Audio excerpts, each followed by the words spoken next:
Muy bien, ahora sí podemos darle inicio a nuestra ponencia, diagnóstico y conservación de dieléctricos. Recordarle al ponente que cuenta con 30 minutos para su exposición y 15 minutos para las preguntas del público. Muchas gracias.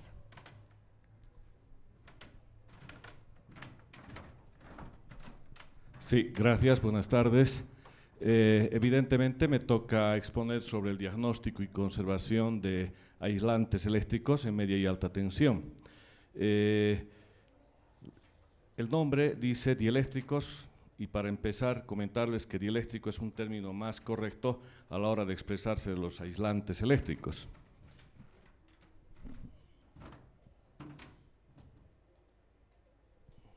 En la imagen se observa una curva de intervalo PF dentro de lo que es mantenimiento predictivo, donde se va a evaluar el concepto de aislación, enfocando desde un punto de vista predictivo, donde se va a monitorear un parámetro cuyo valor, a partir de un cierto valor del parámetro, es 100% confiable, y según va disminuyendo, el valor va siendo cada vez más infiable.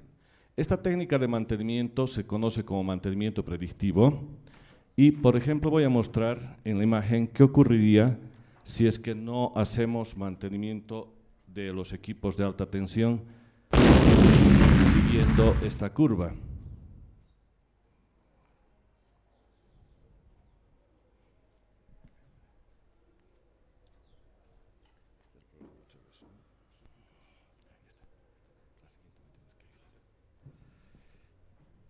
En la imagen se observa un proceso acelerado de falla de un aislante en alta tensión, donde si hubiéramos podido detectar esta parte de la imagen con radiación ultravioleta, una cámara de radiación ultravioleta, podíamos adelantarnos a la falla. Posteriormente podemos detectar con una cámara de radiación infrarroja y de no ser así el colapso es inminente. Esta situación podía provocar apagones. En el caso de Bolivia, 2 o 3 ciudades, porque es una línea troncal la que podría estar, digamos, relacionada con esta falla.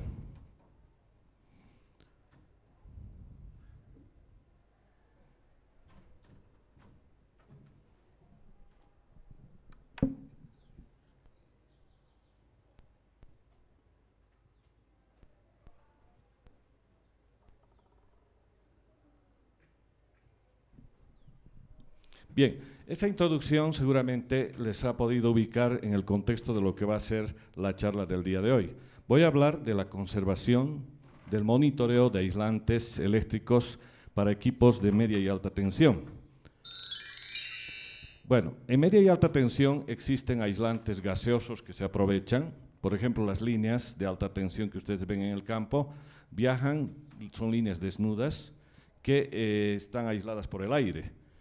De hecho, cuando llegan a las subestaciones se utiliza vacío, alto vacío o hexafluoruro de azufre, que es un gas específico para aislar equipos de alta tensión.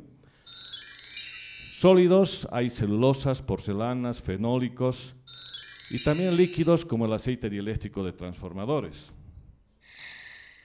La idea es que los aislamientos, el término aislamiento es un poco ordinario, diría yo.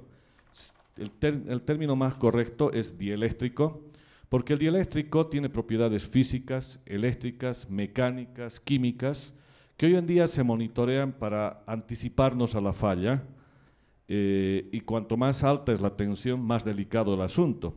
Por ejemplo, el próximo año vamos a tener la primera línea de 500.000 voltios en Bolivia para interconectarnos con Argentina para la exportación de energía. En ese caso, entonces, se va a hacer más relevante el monitoreo de las variables que tienen que ver con el estado de los equipos y del aislamiento en alta tensión. Un aislamiento de alta tensión hasta hace poco se veía como una alta resistencia. Eso es muy aproximado, pero no es del todo correcto. Ustedes en su casa, por ejemplo, utilizan cinta aislante, una capita para 220 voltios. Imagínense cuántas capitas necesitarían para una línea de 500 kV. Probablemente las líneas de alta tensión serían un adefesio, unos turriles gigantes que están viajando por ahí arriba, y no es así. En realidad lo que se aprovecha es un fenómeno llamado capacitancia.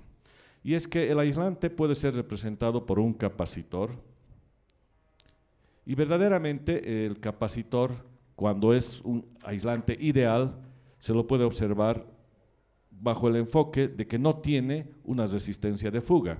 En contrapartida, los aislantes reales tienen pues una resistencia que representa la fuga que pueda haber y por ende la posibilidad de un fallo.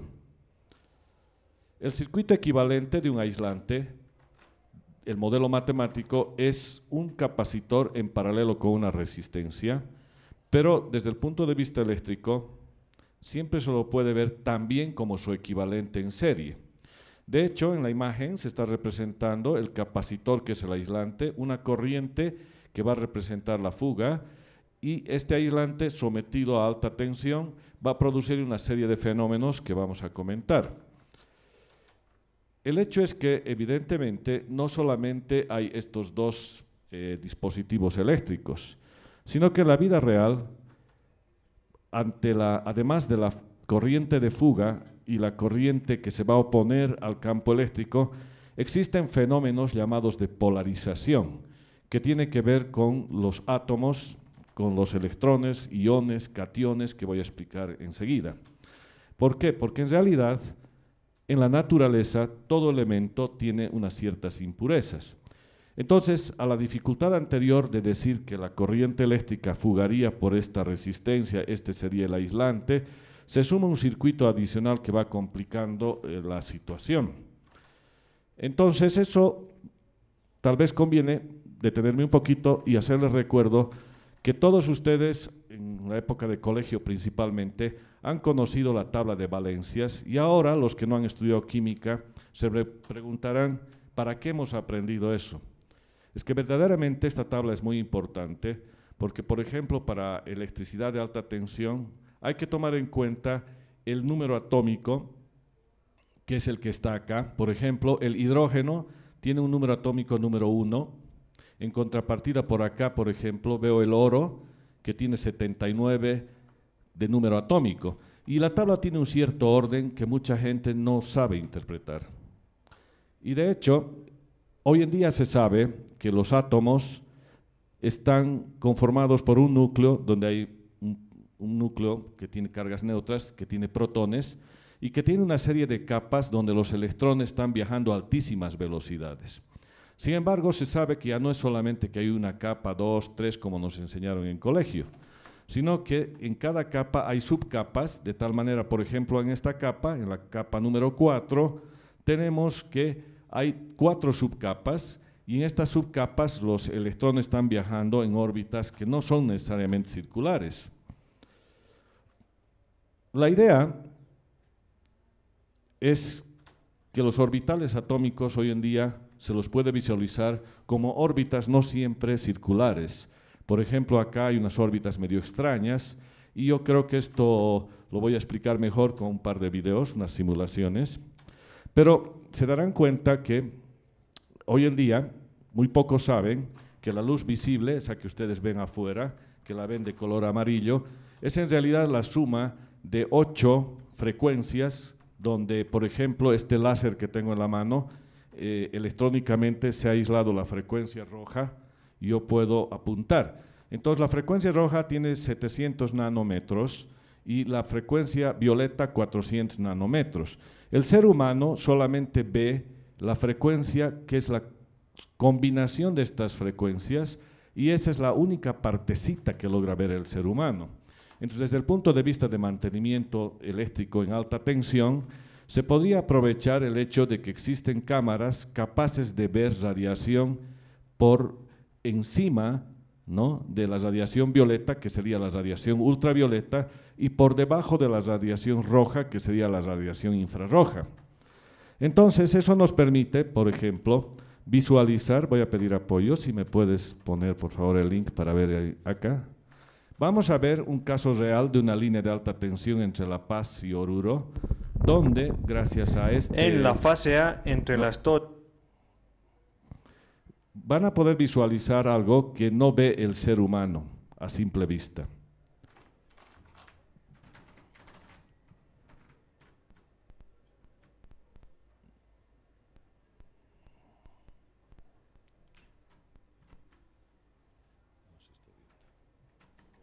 Bien, en la imagen están observando... En la fase A, entre las toses 0,17 y 0,18, a mitad del vano,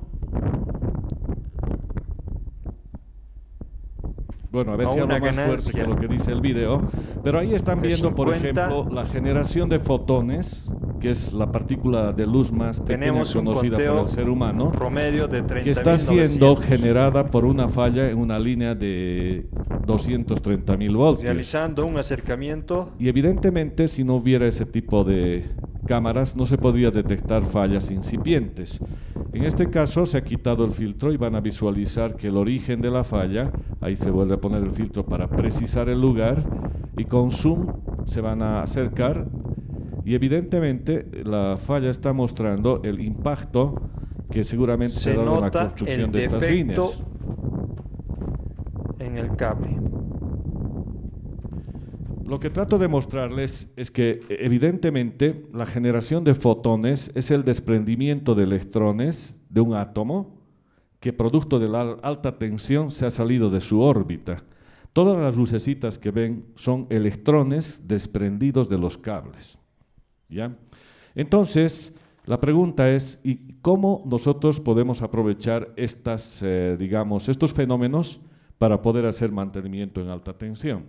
Evidentemente, en la imagen se muestra, por ejemplo, el átomo de un conductor de cobre y un átomo de neón, donde en el cobre, producto de la alta tensión, un electrón ha logrado desprenderse de su órbita porque ha adquirido una carga adicional. Sin embargo, no permanece mucho tiempo fuera y al retornar tiene que desprenderse de la energía que ganó, y esa energía es la que ustedes ven como radiación visible, pero solamente con cámara de radiación ultravioleta. Evidentemente, hasta hace poco esto no se disponía en el país y es pues difícil predecir las fallas. Ahora se disponen de estas cámaras y otras más que ayudan al mantenimiento. Bien, he tomado de la tabla de valencias algunos elementos, como los que están acá, y he anotado el número atómico, de tal manera que, por ejemplo, el hidrógeno tiene un átomo en su última capa, un electrón en su última capa. Vámonos directamente, por ejemplo, al cobre, que es conocido por ustedes como buen conductor, que tiene 29 electrones en su última capa. Resulta que por una disposición natural, el cobre va a tener que repartir los 29 electrones en un cierto orden de capas, tal como aprendieron en colegio. El cobre tendrá 2 electrones en la primera capa, 8 en la segunda, 18, que sumados hacen 28. Le queda un electrón y lo acomoda en la última capa. De la misma manera, los demás elementos. Entonces, con verde he resaltado los que tienen un solo electrón en la última capa, con amarillo los que tienen 2 o 3 electrones, con anaranjado los que tienen 4 electrones y con rojo los que tienen más de 4 electrones. Ahí anotan entonces un concepto básico de lo que es conducción o aislación. ¿Por qué? Porque es conocido, por ejemplo, que el cobre es buen conductor y notan que es buen conductor cuando tienen cualquier elemento, cuando tiene menos de 4 electrones en su última capa, son conductores. En contrapartida, por ejemplo, el azufre, que es un aislante muy conocido, tiene 6 electrones en su última capa. Por lo tanto, eso le da la característica de ser aislante. Y los que no tienen más de 4 ni menos de 4, sino exactamente 4, son los semiconductores que se usan en electrónica. Bueno, acá lo que queda claro es evidentemente que para alta tensión necesitamos utilizar, por ejemplo, los que en la imagen tienen el color rojo porque son los mejores aislantes. Ahí resalta, por ejemplo, el flúor, que tiene 7, ¿no? El azufre, que tiene 6. Si ambos son buenos aislantes, la combinación tendría que ser un buen aislante. Y evidentemente, los equipos modernos de alta tensión vienen presurizados con hexafluoruro de azufre, que es la combinación de azufre y flúor. ¿Qué es un dieléctrico? Para todos es sabido que un aislante es el que se opone al paso de la corriente. Sin embargo, desde el punto de vista más científico, con rigor operativo, diremos que el dieléctrico evidentemente se opone al paso de la corriente porque permite, primero, modificar el campo eléctrico y segundo, aislar. Eso implica que, por ejemplo, si ustedes podrían con un microscopio mirar a un dieléctrico, verían que las moléculas, por ejemplo, la combinación de azufre y flúor, que es el hexafluoruro, estaría en estado de reposo en cierta condición y que cuando se somete a un campo eléctrico, verdaderamente las partículas se polarizarían y empezarían a moverse de una manera determinada. Ocurre lo siguiente, que en alta tensión, en baja, en media también, pero más resalta en alta tensión, las pérdidas por conducción y absorción, que son dos conceptos que voy a explicar, se dan en corriente continua como movimiento de partículas conductivas, movimiento de iones y electrones. Probablemente para muchos de ustedes esto es una cosa que no la pueden agarrar de buenas a primeras, pero con los videos les va a quedar claro.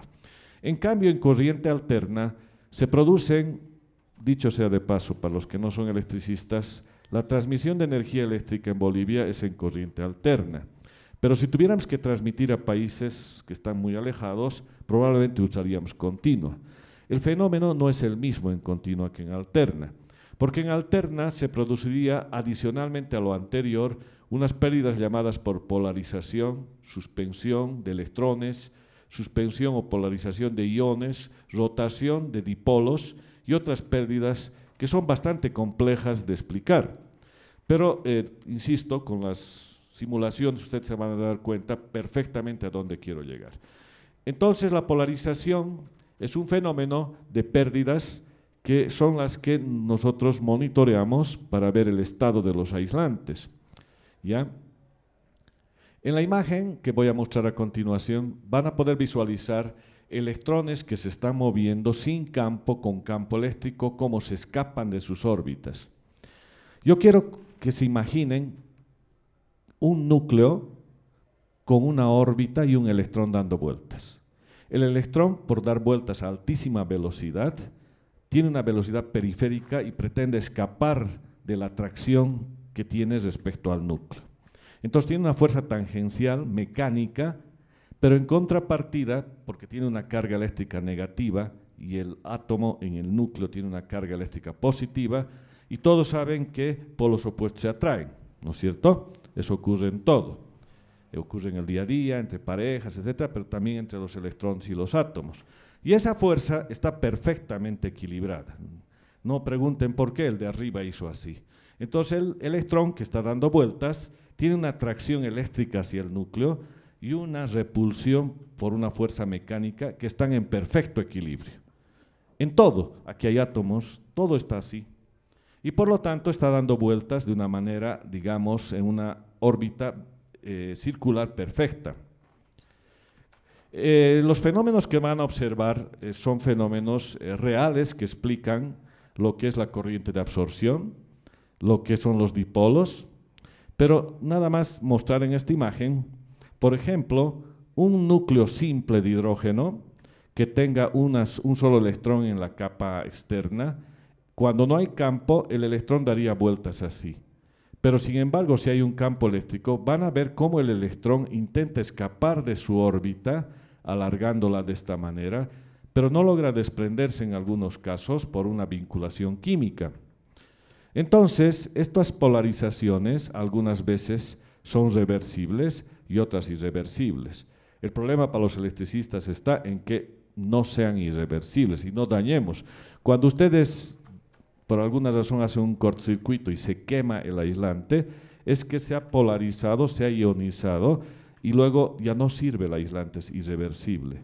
Pero en alta tensión hay algunos aislantes como los aceites que son reversibles, son capaces de autorregenerarse.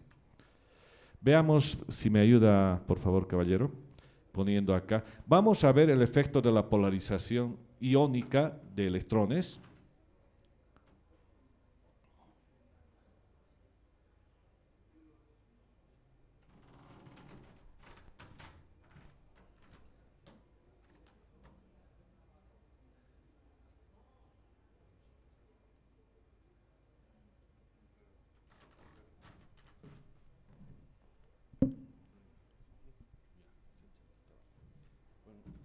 No hay audio porque sería un poco más dramático, pero ahí, por ejemplo, observan que el electrón de un átomo de ion está girando alrededor de su órbita y en las placas no hay voltaje eléctrico de alta tensión.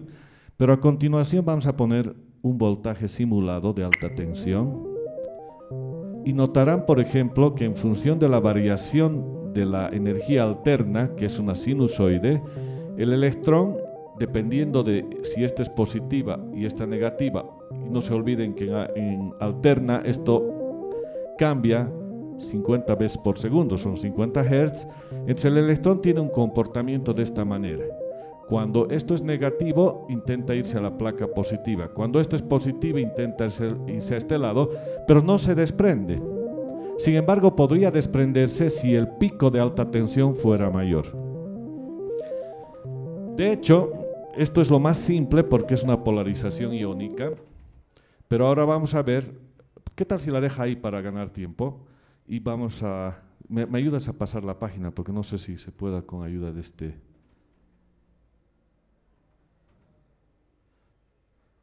Ahí, por ejemplo, van a ver que no solamente en cualquier material, no solamente hay electrones, sino también hay iones. ¿Y qué son los iones?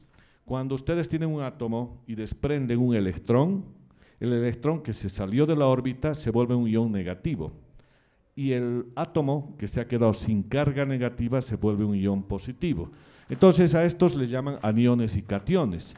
Y los aniones y cationes no se separan mucho, se mantienen ligeramente vinculados, pero tienen el siguiente comportamiento. Adelante, por favor. Pincha ahí.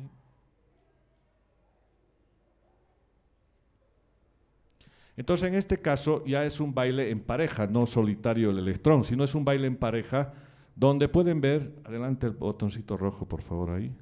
Ese. El fenómeno es que dependiendo de la oscilación de la corriente alterna, que es 50 Hz, y el cambio de polaridad, la pareja va bailando al interior de un aislante. Es un tango muy elegante, donde hay machos y hay hembras. No voy a decir si los machos son los positivos o hembras, porque me va a traer problemas. Siguiente, por favor. Se sigue complicando la cosa, porque por ejemplo en la ciudad de La Paz he conocido un baile con los chucutas, donde el caballero baila con dos damas. Y no sé si él lleva el paso o las damas, pero el baile es más complicado. Adelante. Porque por ejemplo el agua H2O está combinando dos moléculas de hidrógeno y uno de oxígeno. Y esto sometido al campo eléctrico va a tener el siguiente comportamiento.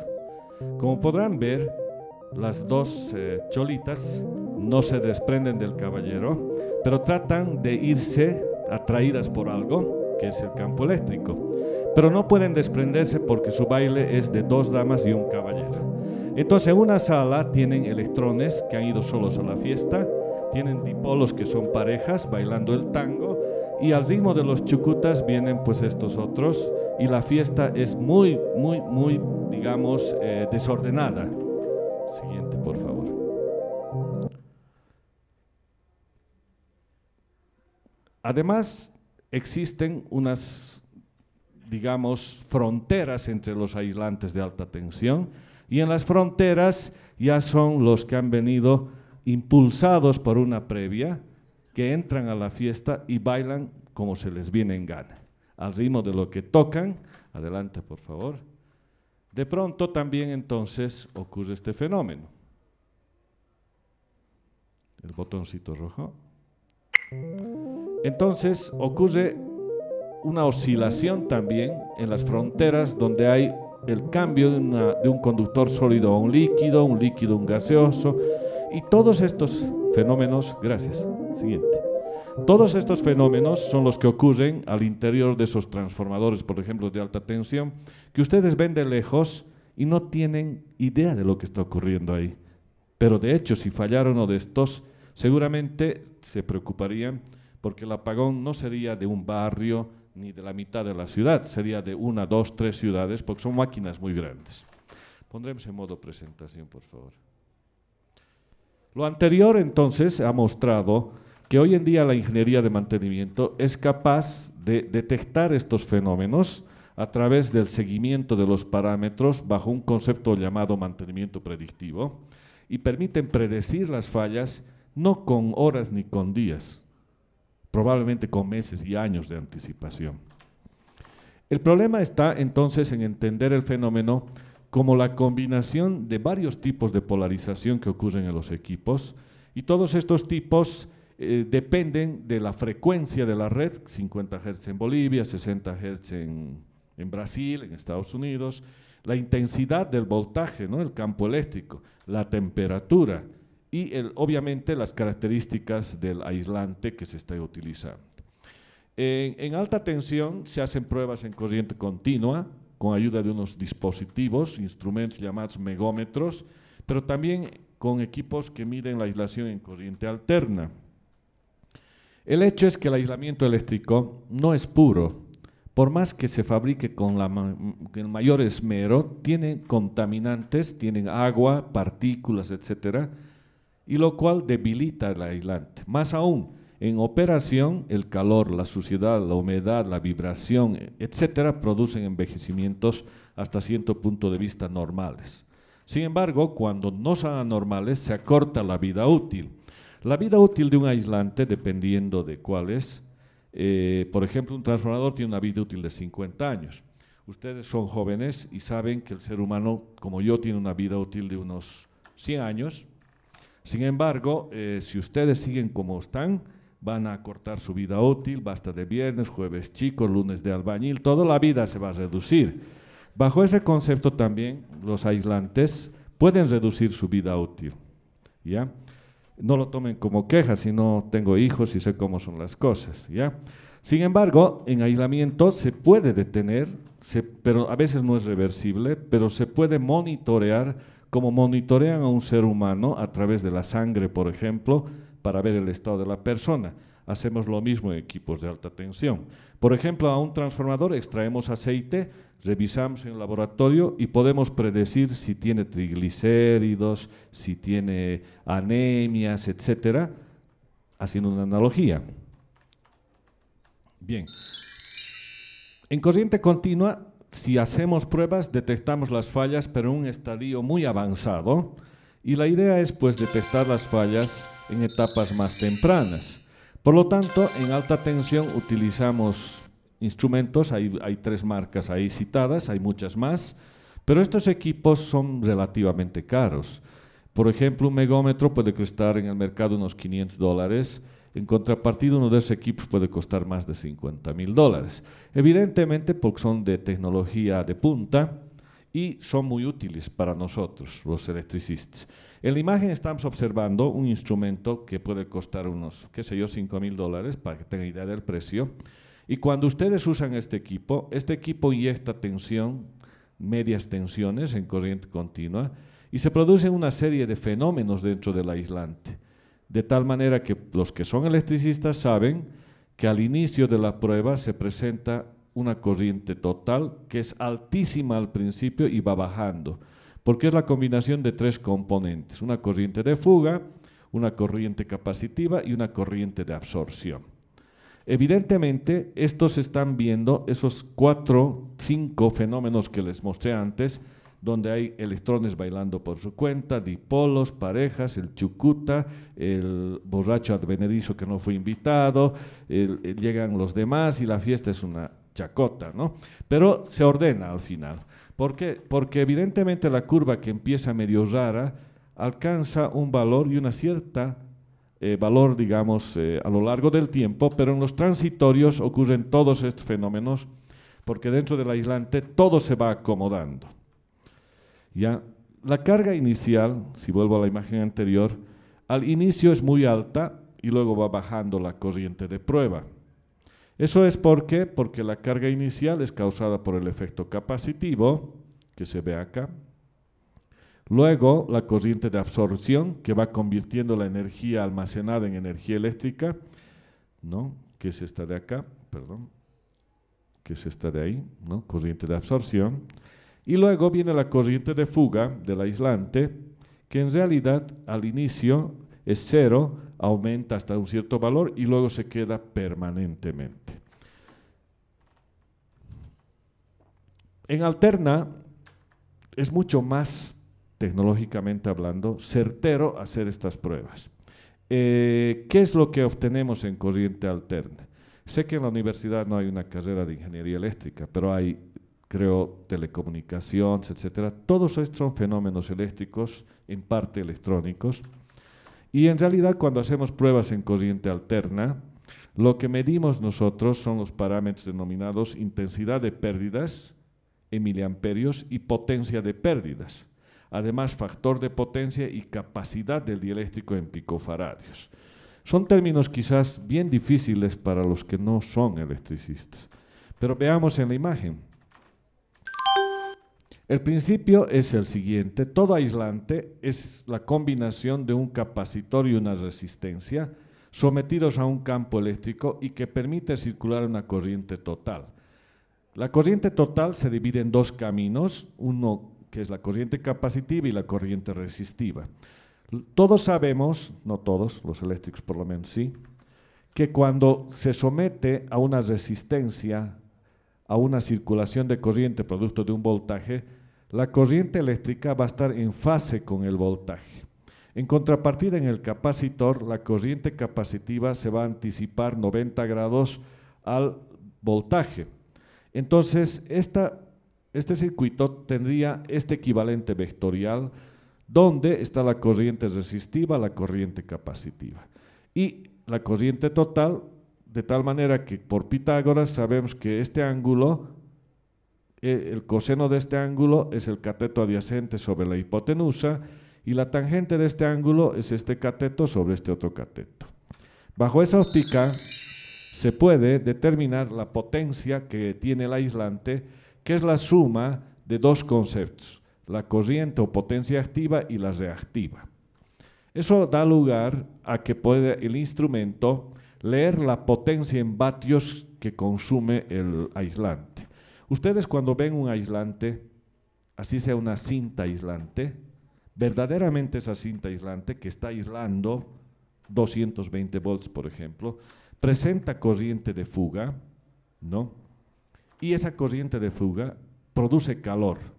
Obviamente el calor es tan pequeñito que es imperceptible para ustedes, pero para nosotros los electricistas sí podemos visualizar con estos equipos el calor en forma de pérdida en vatios, por lo tanto potencia activa. El equipo lee la potencia activa, la corriente total, y la computadora que tiene el equipo calcula el factor de potencia este ángulo y calcula la capacitancia de este aislante.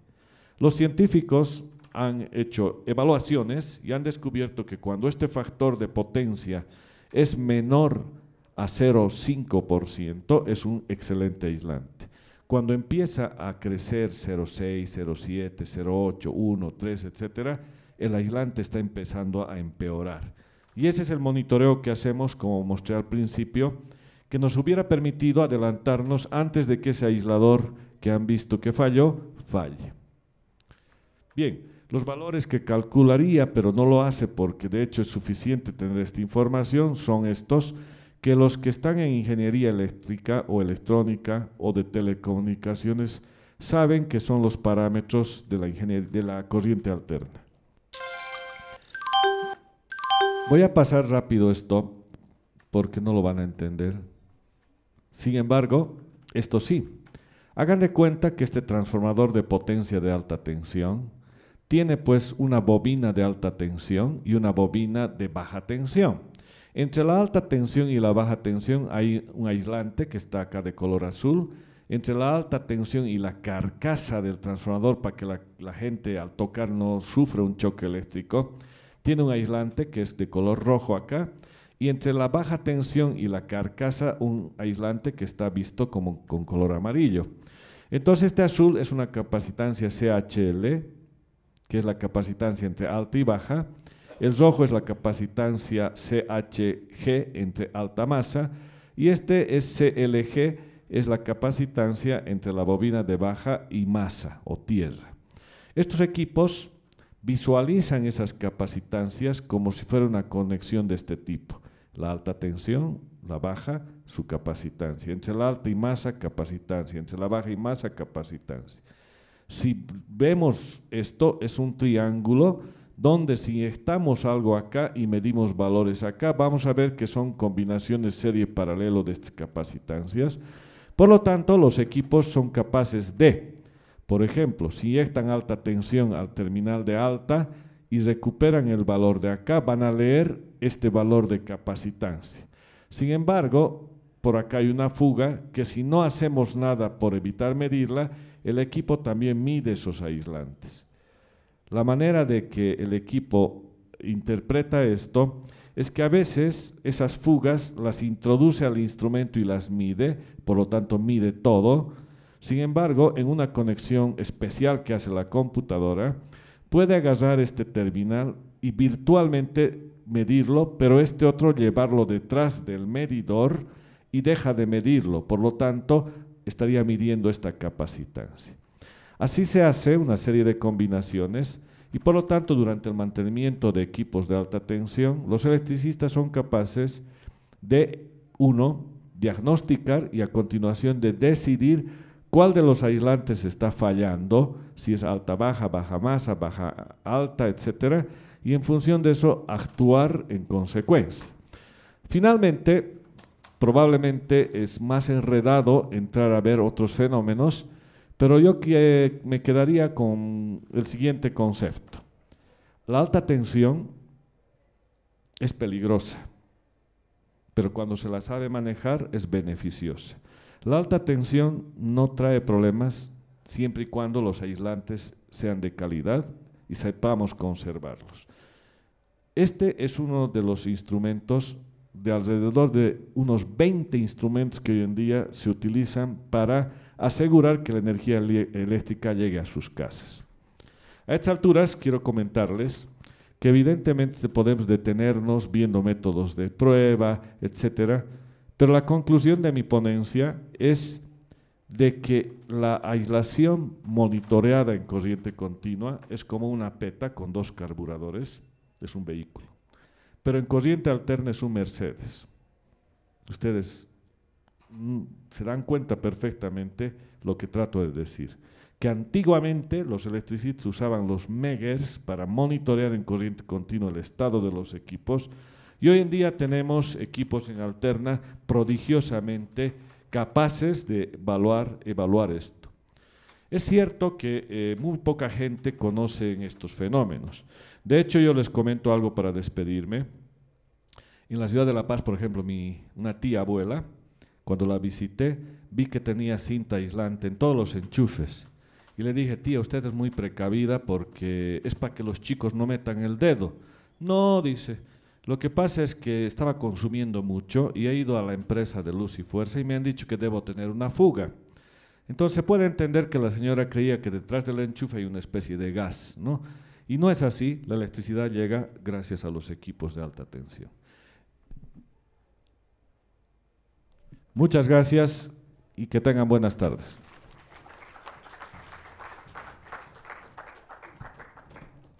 Muchas gracias al ponente. Si se tienen preguntas, por favor. Había un señor que está acá adelante que me amenazó con preguntas capciosas, ahora le voy a ceder la palabra. Mentira.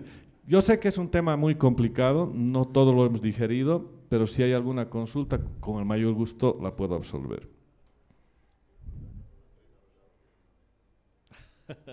Bueno, me ha dicho en su idioma nativo, porque él es de Uruguay, que entre bomberos no nos pisamos la manguera, así que no me va a hacer quedar mal. Gracias, buenas tardes. Muchas gracias. Es así como damos terminada nuestra primera jornada. Agradecemos a todos por su presencia y los invitamos al día de mañana para nuestra siguiente jornada. Empezará a partir de las 7 el registro y a las 7:45 nuestra primera ponencia. La ponencia es general, así que nos vemos aquí en el auditorio principal. Buenas noches y muchas gracias.